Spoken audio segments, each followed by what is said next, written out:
বিয়ের পর থেকেই কাজের চাপে একসঙ্গে দীর্ঘ সময় কাটানো হয়নি, তাই অবশেষে একটু ফাঁক মিলতেই হানিমুনে পাড়ি দিলেন শ্বেতা ভট্টাচার্য ও রুবেল দাস। এয়ারপোর্টের সেলফি আর বোর্ডিং পাসের ঝলক দেখিয়ে আগেই ইঙ্গিত দিয়েছিলেন তারা, তবে গন্তব্য ছিল চমক। এবার জানা গেল হিমাচলের বরফ ঢাকা পাহাড়েই জমেছে তাদের ভালোবাসার আসর। কলকাতা থেকে বিমানে চণ্ডীগড়, আর সেখান থেকেই পাহাড়ের পথে যাত্রা।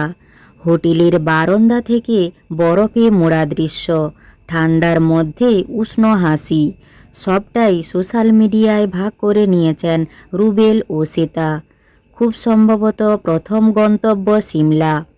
সাদা বরফের মাঝে দুজনের ফ্রেম যেন নতুন জীবনের নতুন অধ্যায়ের প্রতীক।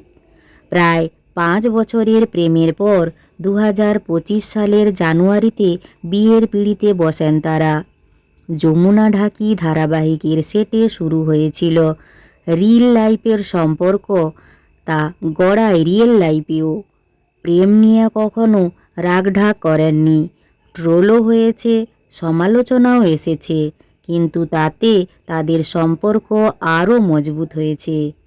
বিয়ের পর ছোট্ট করে পুরী সফর হলেও এটাই তাদের প্রথম একান্ত ভ্রমণ। পরপর মেগা সিরিয়ালের কাজ শেষ করে অবশেষে সময় পেয়েছেন দুজনেই। রুবেল আগেই বলেছিলেন এবার সংসারে মন দেবেন, শ্বেতাকে সময় দেবেন। সেই কথারই যেন বাস্তব রূপ এই হানিমুন। কাজের ব্যস্ততার ফাঁকে এই পাহাড় সফর তাই শুধু ভ্রমণ নয়, বরং দুজনের সম্পর্কের আরও গভীর হয়ে ওঠার একটি সুন্দর মুহূর্ত। এই রুবেল ও শ্বেতার জুটি আপনাদের কেমন লাগে তা জানিও। আর ভিডিওটি ভালো লাগলে একটি লাইক করে PU14 পেজটি ফলো করুন।